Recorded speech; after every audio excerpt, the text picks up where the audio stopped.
کیونکہ میں نے جیسے آپ کو بتایا کہ آج کل میں بزی ہوتا ہوں وہ الیکشن سے نا، تو اگر مجھے پہلے پتا ہوتا تو وہ پوائنٹس میں آپ کے سامنے رکھتا. اس میں جو چیزیں مطلب اس وقت جو ذہن میں آ رہی ہیں، سب سے پہلے تو انہوں نے اس چیز کو اٹھایا تھا کہ آپ اس گفتگو کو یا ڈیبیٹ کو مناظرے کا آپ نام نہیں دے سکتے. ٹھیک ہو گیا. تو چلو یہ ایک مطلب ایک عام سی چلو اگر ڈیبیٹ ہو جائے تو اس سے لوگوں کا بھی بڑا فائدہ ہوگا. ان کے بارے میں نا میں آپ کو تھوڑا سا بتا دوں اظہر حیدری صاحب. وہ یہاں پر پنجابی جہاں پر بھی پنجابی بولی جاتی ہے یا سمجھی جاتی ہے وہاں پر کافی زیادہ لوگ ان کو اپنا آپ کہہ لیں کہ مینٹور مانتے ہیں اور کافی زیادہ کچھ ان سے سیکھتے بھی ہیں. ٹھیک ہے.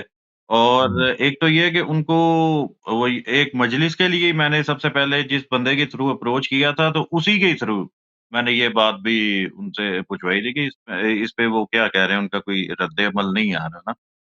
تو ایک تو ان کو یہ بھی ہے کہ وہ کوئی لالچ وغیرہ ان کو نہیں ہوتا. مثال کے طور پر جس طرح پاکستان میں ذاکرین ہے، آپ کو پتا ہے کہ ایک مجلس کے وہ جو کیا ان کے چارجز ہیں یا وہ فیس کیا چارج کرتے ہیں آپ کو بھی شاید پتا ہوگا. تو اس طرح کا ان کا سین نہیں ہے یہ اظہر حیدری صاحب کا.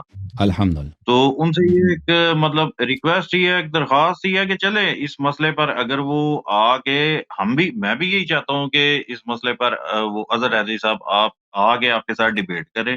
کیونکہ پاکستان میں یا خاص کر کے پنجاب میں ان کے جو پائے کا مناظر ہے وہ اور کوئی نہیں ہے. اور میرا نہیں خیال کہ کوئی بھی اظہر حیدری صاحب کے سوا آپ کے ساتھ کوئی بات کر سکتا ہے. ہاں جب اگر آپ کی اور ان کی بات ہوگی تو وہ تو اس وقت پھر لوگ خود دیکھ لیں گے کہ کس کے جو دلائل ہیں وہ مضبوط ہے. ویسے ان کو چاہیے یہی. اور انہوں نے جو ایک کوئی میرا خیال ہے کوئی 30-40 منٹ کی وہ جو انہوں نے ایک ویڈیو ریلیز کی تھی.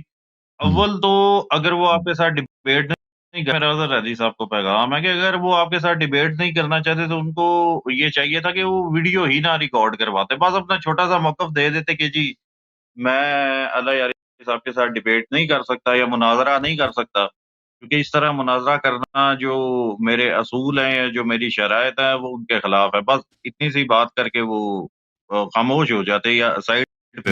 تو انہوں نے کافی زیادہ لمبی چوڑی انہوں نے ویڈیو بھی بنائی تھی اور دلائل بھی انہوں نے اس ویڈیو میں دینے کی کوشش کی تھی. تو بہتر تو یہی ہے کہ وہ آ کے اللہ یاری صاحب کے ساتھ ڈیبیٹ ہی کر لیں یا جو پوائنٹس وہ خود ہی اکیلے اپنے سامنے رکھ دیتے جس طرح بھی اس وقت آپ اور میں بات کر رہے ہیں. اگر وہ اس طرح آگے بات کر لیتے تو شاید ہمارے لیے بہتر ہوتا اور عام شیعوں کے لیے تمام عام شیعوں کے لیے بہتر ہوتا تاکہ وہ اپنا ایک نظریہ قائم کر لیتے نا جی.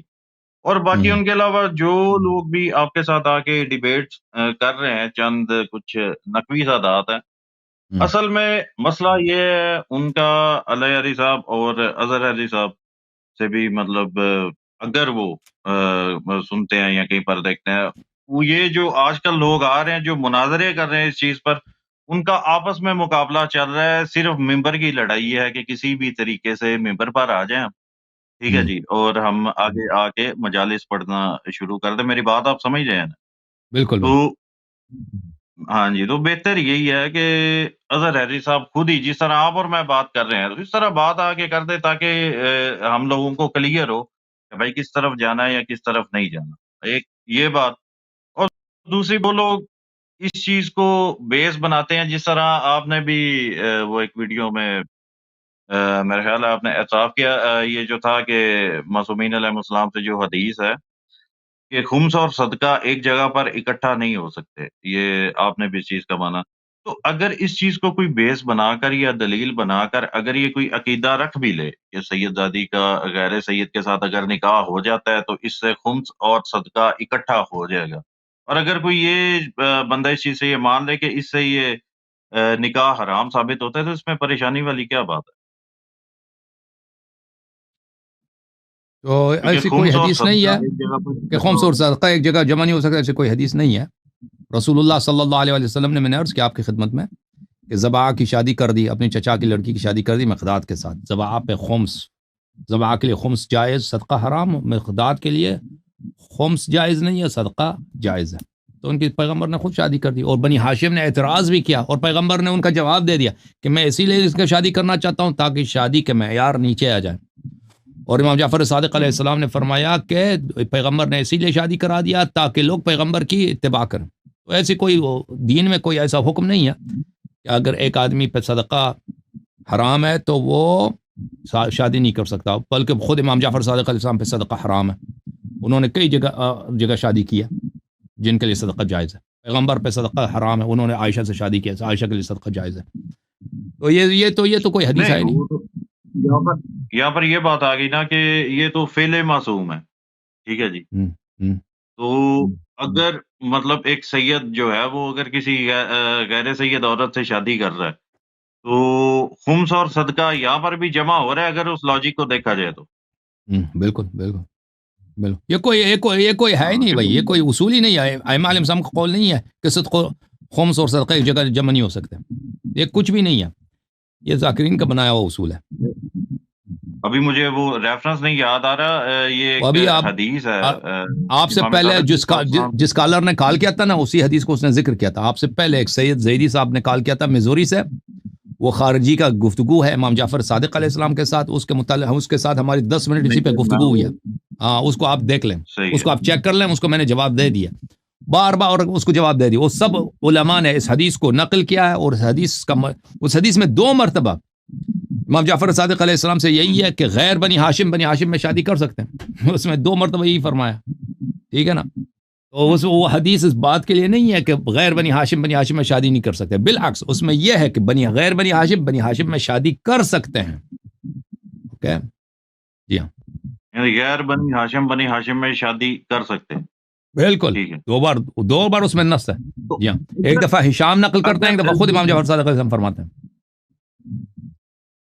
اچھا، میں اگر اپنی بات کروں، میں تو اس میں یہ سمجھ رہا ہوں کہ اگر جو اس چیز کو حرام قرار دیتے ہیں، ٹھیک ہے، اور یا جو اس چیز کو جائز قرار دیتے ہیں، یہ کسی نہ کسی حد تک یہ اجتہاد کی طرف چیز نہیں آ رہی، کیونکہ یہ تو تشیع میں انفرادی مسئلہ ہے، تمام شیعہ اس کے حرام ہونے کے قائل بھی نہیں ہے، اور تمام شیعہ اس کے جائز ہونے کے قائل بھی شیعہ میں کوئی اس کا حرمت کا قائل نہیں ہے، شیعہ میں کوئی اس کو حرمت کا قائل نہیں ہے، سوائے ابن جنید کے، جو وہ ابن جنید مردود مرفوض ہے کیونکہ وہ قیاس کا قائل تھا، اس کے آراء کے وہ قیاس کا قائل، اس کے علاوہ کوئی کسی نے اس کا قائل ہی نہیں ہے سوائے ذاکرین کے، تاج الدین حیدری کے علاوہ۔ پاکستان یہ بات آپ کی بالکل ٹھیک ہے کہ ایک پاکستان میں تو ایک بہت بڑا طبقہ ہے جو اس چیز کو حرام اور یہ اجتہاد نہیں ہے، جب نص موجود ہے بھائی، جب یہ اجتہاد اس وقت ہوگا نا جب نص موجود نہیں، جب نص موجود ہے قرآن کی، سنت کی، کہ مومنہ کا کفو ہے، کہ رسول اللہ صلی اللہ علیہ وآلہ وسلم نے فرمایا، میں اطہار علیہ السلام نے فرمایا کہ ایک شخص جب آپ کے پاس آ جاتا ہے،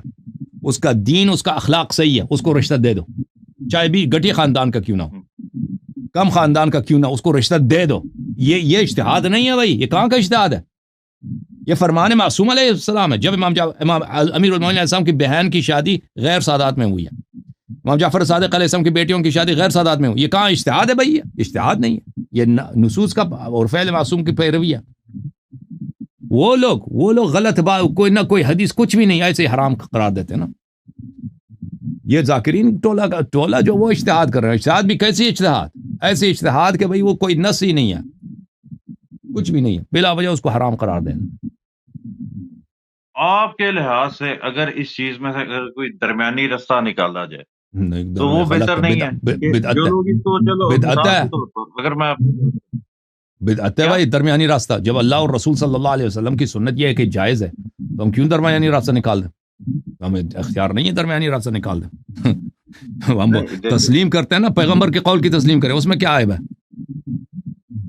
وہ بات ٹھیک ہے، لیکن اگر جو لوگ کہتے ہیں فرض کرتا ہے، اگر کوئی شخص یہ کہتا ہے کہ میں بھائی اپنے لیے جائز نہیں سمجھتا، نہیں حرام، یہ کافر ہے، یہ نہ صرف یہ گناہ بلکہ کافر، یہ کفر ہے۔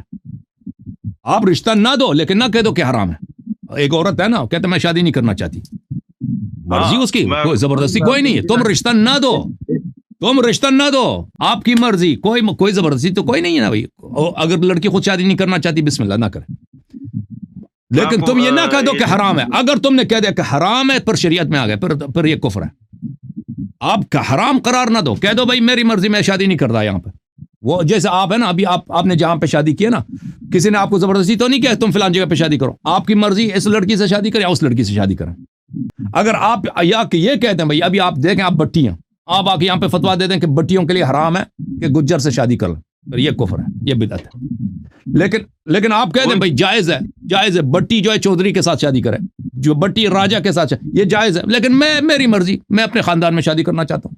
یہ بالکل آپ کی مرضی بھائی, آپ اپنے خاندان میں جو بھی آپ کی پسند ہے شادی کر لیں, دوسروں سے شادی نہ کریں, لیکن آپ اس کو حرام قرار نہیں دے سکتے. نہیں, میں یہ عرض کہتا ہوں کہ یہاں پر یہ پنجاب میں اور سندھ میں بھی ایک کلچر ہے واقعی. یہاں پر قوم پرستی ہمارے میں ہے, یا آپ یہ کہہ لیں کہ یہاں پاکستان میں قوم پرستی ہے. مثال کے طور پر اگر کوئی غیر سید ہے, ابھی میں ہی ہوں ٹھیک ہے, تو یا کسی اور برادری کا کوئی بھی شخص ہو, تو ہماری بھی کوشش یہی ہوتی ہے کہ ہم اگر کہیں پر رشتہ کرتے ہیں تو سب سے بہتر یہی ہے کہ ہم اپنی برادری میں یا اپنے خاندان میں رشتہ کریں بجائے کسی اور دوسرے خاندان کا. پہلی جو ہماری کوشش ہوتی ہے وہ یہی ہوتی ہے, اور تقریباً بہت سارے علاقوں میں بھی ایسے ہی ہو رہی ہے. تو یہ والا مسئلہ جو ہے یہ پایا بھی یہاں کے جو سادات ہیں ان میں پایا جاتا ہے. اور آپ کو پتہ ہی ہے کہ پاکستان, انڈیا, بنگلہ دیش میں جتنے بھی سادات ہیں وہ ہجرت کر کے آئے ہیں, ٹھیک ہے. تو یہاں پر آ کے ان لوگوں نے بھی یہ نظریہ بنا لیا ہوا ہے کہ جی مطلب جو غیر سادات حضرات ہیں ان کے اندر یہ چیز ہے کہ وہ کسی غیر قوم میں شادی کرنے کو آپ یہ سمجھ لیں کہ عیب سمجھتے ہیں یا مناسب نہیں سمجھتے. تو ہم بھی یہ نظریہ اگر اپنا لیں تو اگر وہ اپنی حد تک یہ چیز ذہن میں رکھ لیں کہ جی ہم سید ہیں, تو ہم نے جی اپنا جو رشتہ ہے بیٹی کا, بہن کا, وہ ہم نے صرف غیر سید میں نہیں کرنا. یہ ہمارے لیے ایک آپ کہہ لیں کہ بے عزتی کا مقام ہے یا توہین کا مقام ہے. تو یہ چیز اگر کوئی ذہن میں رکھ کے کر لے تو تب تو وہ بندہ چل سکتا ہے نا, تب تو یہ یہاں پر یہ درمیانی رستہ نکالا جا سکتا ہے. ہاں, اگر وہ یہ ہے کہ میں اس وجہ سے نہیں کر رہا کہ وہ کہ یہ حرام ہو جائے گا یا یہ ساری زندگی کے لیے معاذ اللہ زنا ہو جائے گا, تو اس پر تو آپ کہہ سکتے ہیں کہ یہ بدعت ہے. لیکن اگر کوئی سید اپنی انا میں آ کر یہ کہتا ہے کہ جی میں کسی غیر سید میں اپنی بیٹی کا یا بہن کا رشتہ نہیں کر سکتا, تو یہاں تک تو ان کو چھوٹ ہونی چاہیے نا, یا اس حد تک تو وہ سوچ سکتے ہیں. دیکھیں اگر ہم شریعت کی بات مان لیں نا, یہ بھی بات ہے. پہلی بات ہے کوئی حلال کو حرام جو بھی کرے نا, اب کہہ دے کہ فلانے سے نکاح کرنا حرام ہے, اگر وہ واقعا حرام نہیں ہے تو یہ بدعت ہے یا کفر ہے, بہت ہی سخت گناہ ہے, اس کا کہنے والا جہنمی ہے. اس کے لیے آپ میرا آج کا جو اسپیچ ہے نا اس کا پہلے 20 منٹ آپ آج سن لیں کہ اس میں نے کتنی بات کیا قرآن کی آیات اور روایات, کہ آپ اپنے سے کسی چیز کو حلال حرام نہیں بنا سکتے. اب آپ جو طریقہ کار بتا رہے ہیں نا, میں اس کے متعلق کچھ احادیث, یہ کتاب ہے الفروع من الکافی, جلد نمبر کون سا 5 بھائی. یہاں پر میں آپ کو ایک خدمت میں عرض کروں, یہ روایات آپ دیکھ لیں, یہ ائمہ طاہرین علیہ السلام کے فرامین ہیں. میں نے حضرت امام ابی جعفر علیہ الصلوۃ والسلام جواد علیہ السلام کو خط لکھا ہے, اسألہ عن النکاح, نکاح کے متعلق سوال کیا. فکتب الی من خطب الیکم فرضیتم دینہ وامانتہ فزوجوہ. امام علیہ السلام کا فرمان یہ ہے کہ آپ کے پاس اگر کوئی رشتہ لینے آتا ہے, آپ اس کے دین سے اور اس کے امانت داری سے راضی ہیں. آدمی دیندار بھی ہے, نیک آدمی ہے, امانت دار ہے, اس کو بیٹی دے دو, ٹھیک ہے نا. یہ زوجو یہ امر ہے, اس کو رشتہ دے دو. کم از کم یہ دلالت کرتا ہے جواز پر یا استحباب یا وجوب پر. رشتہ دے دو. سید اور سید والا کوئی نہیں آ رہا, کوئی نہیں. ابھی میں غیر سید کا بھی بتا دیتا ہوں آپ کو, اس میں غیر سید کا بھی بتا رہا ہوں کہ امام حضرت امیر المومنین علیہ الصلوۃ والسلام سے فرمایا, ایک منٹ, کہ یہ پیغمبر نے ایک منٹ زوجو, یہ کتاب تہذیب میں ہے کہ پیغمبر نے امیر المومنین علیہ السلام سے فرمایا. کہاں گیا بھائی, اس میں کتاب تہذیب میں ہے, میں تہذیب ایک منٹ نکال دوں.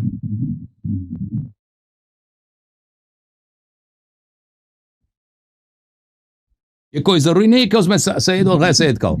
یہ جو پیغمبر صلی اللہ علیہ وسلم نے فرمایا کہ نماز پڑھو, اب کوئی کہہ دے اس میں سادات کا ذکر نہیں, یہ تو کوئی نہیں کہہ سکتا نا. شراب نہ پیو, اب کہہ دے اس میں سادات کا ذکر نہیں, تو اس میں بھی یہی ہے. لیکن میں آپ کو دکھا دیتا ہوں ابھی.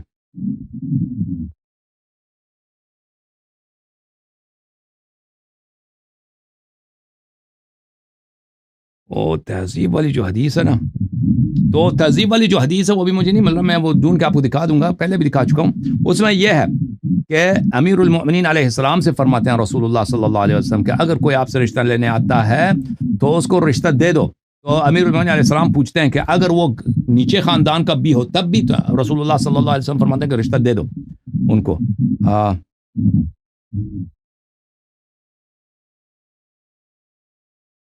ایک منٹ، وہ حدیث ہے تہذیب میں پہلے اس کو دکھا چکا ہوں. اچھا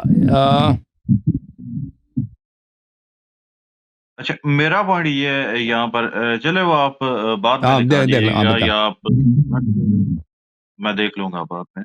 جی سر بسم اللہ. میرا پوائنٹ یہاں پر یہ ہے کہ اگر کوئی سید یہ کہے کہ میں مطلب کہ کسی سید زادی کا غیر سید میں رشتہ اس وجہ سے نہیں کرنا چاہ رہا کہ میری انا کو یہ گوارا نہیں ہے، ٹھیک ہے، یعنی میں چاہتا نہیں کہ کسی غیر سید میں جائے تو، لیکن حرام قرار نہ دے، تو وہ اتنی تو آپ کہہ لیں کہ آپ چھوٹ دے سکتے ہیں نا، مطلب اتنا تو کہہ سکتے ہیں کہ چلو بھائی ٹھیک ہے، یہ اس کی اپنی ذاتی رائے ہے تو اس پر اگر وہ عمل کر لے تو ٹھیک ہے. ابھی میں آپ کی خدمت میں عرض کرتا ہوں، یہ ترک سنت ہے بھائی، یہ ترک سنت نبی صلی اللہ علیہ وسلم ہے. میں بھی بتاتا ہوں آپ کو. اب میں آپ کے سوال کا جواب دیتا ہوں. یہ مجھے مل گیا بھائی.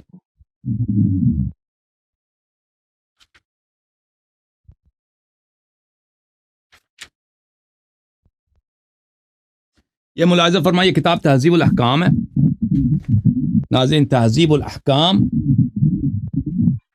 شیخ طوسی رحمۃ اللہ علیہ کے جز نمبر 7، باب الکفاء فی النکاح، نکاح میں کفو ہونا، ہم پلہ ہونا. اچھا یہاں پر یہ حدیث ہے، حدیث نمبر 2. قال حضرت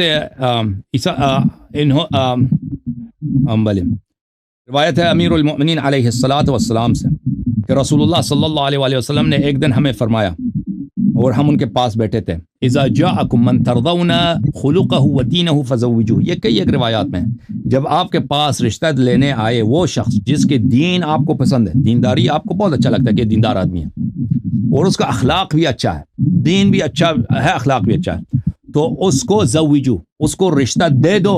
یہ حکم ہے پیغمبر کی. اب آپ کہتے ہیں میں انا میں اس کو رشتہ نہ دوں، میں انا میں آ کر اس کو، یہ تو یہ بھئی اس حکم کی مخالفت ہے، ٹھیک ہے. اچھا تو امیر المؤمنین علیہ السلام فرماتے ہیں قال قلت یا رسول اللہ وان كان دنیا فی نسبہ، میں نے عرض کیا رسول اللہ صلی اللہ علیہ وسلم چاہے وہ نسب میں نیچ نسب کا آدمی ہو، کیونکہ عرب سب نسب میں ایک جیسے تو نہیں تھے خاندان ہیں ان کے، اگر وہ نسب میں نیچ نسب کا بھی ہو، گھٹیا نسب کا بھی ہو، فرمایا اذا جاءکم من ترضون خلقہ ودینہ فزوجوہ. پیغمبر صلی اللہ علیہ وسلم نے پھر اپنے حکم کا تکرار کیا، جب آپ کے پاس رشتہ لینے آئے جس کی خلق سے، اخلاق سے اور اس کی دیانتداری سے آپ راضی ہیں تو اس کو رشتہ دے دو.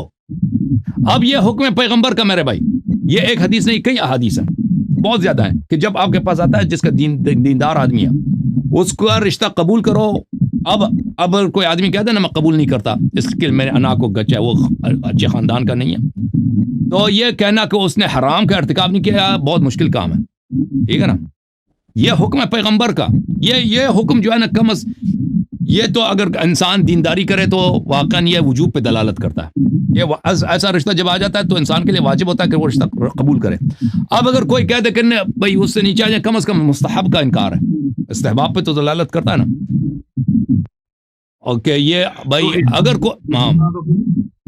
اس طرح تو اللہ یار صاحب پھر یہ بھی نتیجہ اس سے یہ نکلتا ہے کہ اگر کوئی شخص آ جائے مطلب کہ وہ ویل سیٹلڈ نہیں ہے یا مطلب وہ فائنینشلی بہت زیادہ ویک ہے یا آپ کے لیول کا نہیں ہے، اس طرح تو کوئی بھی رشتہ مانگنے آ جائے تو آپ اس کو رشتہ دے دو گے؟ نہیں، اس میں ہے کہ اس میں دیکھیں دوسری روایات میں بھی ہے نا کہ اس میں کہ پاس ہونا چاہیے، اس کے پاس عفاف ہونا چاہیے اور اس کے بعد اس کے پاس خرچہ دینے کے لیے بھی ہو، یہ چیزیں لازمی ہیں. اور پھر لڑکی کی بھی رضایت لازمی ہے، یہ ماں باپ کے لیے ہو، یہ حکم ماں باپ کے لیے ہے کہ ماں باپ کو قبول کرنی چاہیے. اگر دوسری روایت میں ہے کہ اس کے پاس عفت ہونی چاہیے اور خرچہ بھی دے سکے، یسار بھی ہو. یسار کہاں روایت میں؟ اچھا یہ دیکھو اسی روایت کافی میں ہے، میں کافی آپ کو دکھا دوں، یہ کتاب کافی ہے نا، جلد نمبر 7 جلد نمبر 5، اس میں یہ ہے فرمایا کہ الکفو ان یکون عفیفا وعنده یسار، کفو عفیف ہونا چاہیے اور اس کے پاس عورت کو سپورٹ بھی کر سکے، ٹھیک ہے نا. تو اس اگر کوئی اسٹیبلش نہیں ہے، پیسہ خرچہ نہیں دے سکتا، تو آپ اس کو بھائی کہ بیٹی کا خرچہ آپ نہیں دے سکتے، اس وجہ سے آپ اس روایت میں موجود ہے کہ بھائی آپ انکار کر سکتے ہیں. اور پھر لڑکی کی بھی رضایت شرط ہے. یہ ماں باپ کے لیے حکم ہے کہ تم رشتہ دے دو. اب لڑکی نہیں مان رہی، لڑکی تو کسی بھی وجہ سے، وہ اس کی زندگی کا مسئلہ ہے، اس کی رضا تو شرط ہے. لڑکی کہہ سکتی ہے کہ بھائی میں اس آدمی سے پسند نہیں کرنا چاہتی، بھائی میں نہیں، وہ کسی بھی وجہ سے انکار کر سکتی ہے، لیکن ماں باپ کے لیے ضروری ہے کہ وہ رشتہ مان لیں، قبول کر لیں. اب بیٹی، بہت سارے بیٹیاں ہوتی ہیں نا، ان کی اپنی اختیار ہوتی ہے کہ بھائی وہ بعض لڑکیاں ایسی ہوتی ہیں کہ ماں باپ جو کہہ دیں وہ ان کا اپنا آگے سے کچھ نہیں کہتی، وہ تو مختلف ہوتی ہیں. تو ماں باپ کے لیے جو آیا کہ وہ رشتہ قبول کرنے کا حکم ہے کہ رشتہ قبول کر لیں. ان کے لیے یہ نہیں ہے کہ بھائی تم خاندان دے کے اس کو رد کرو. اگر دین ہے، اخلاق ہے، عفت ہے، اور اس کے پاس وہ خرچہ بھی دے سکتی ہے، خرچہ بھی دے سکتا ہے، تو قبول کرنے کا حکم ہے. کم از کم یہ استحباب پہ دلالت کرتا ہے کہ مستحب ہے. اگر کسی نے رشتہ نہیں دیا تو اس نے فرمان رسول صلی اللہ علیہ وسلم کی مخالفت کی. یہ فرمان یا وجوب پہ دلالت کرتا ہے یا مستحب ہونے پہ دلالت کرتا ہے. اب انسان خود سوچ لے کہ بھئی قیامت کے دن کیا جواب دے. صحیح ہے نا بٹی صاحب؟ یہ اگر انہی سادات پہ بندہ چھوڑ دے تو یہاں پر بھی معاملہ حل ہو سکتا ہے کہ بھائی ایک سید جو ہے وہ اگر نہیں دینا چاہ رہا تو کل کو اللہ کے اور مجبوری کوئی نہیں ہے بھائی، مجبوری تو کوئی نہیں، کوئی اگر وہ نہیں دینا چاہتا وہ تو بہانہ تو کچھ کرے گا نا. لیکن یہ نہ کہہ دے کہ حرام ہے، بھائی شریعت کو چینج نہ کرے. حرام نہ بالکل. وہ آپ سے پہلے جب میں نے ابھی لائیو سیشن سٹارٹ کیا تھا، ایک سوال میں نے وہ اٹھانا تھا. خیر وہ مجھ سے پہلے جو بھائی بات کر رہے تھے وہ ذاکر تھے، غالباً جو ایران میں بیٹھے ہیں کہ پتہ نہیں کہاں پر، شام میں کہ جی ہاں شام میں. وہ انہوں نے وہ جو سوال کیا تھا کہ جی جو امہات المومنین ہے وہ ہم مومنوں کی مائیں ہیں، تو پھر میرے ذہن میں بھی یہی تھا کہ اگر وہ غیر سادات حضرات کی ماں ہے تو پھر سادات کی بھی تو ماں ہوگی اور وہ ان کی بہنیں ہوگی. تو اس طرح سید بیچارے تو ساری زندگی کنوارے بیٹھے رہیں گے نا.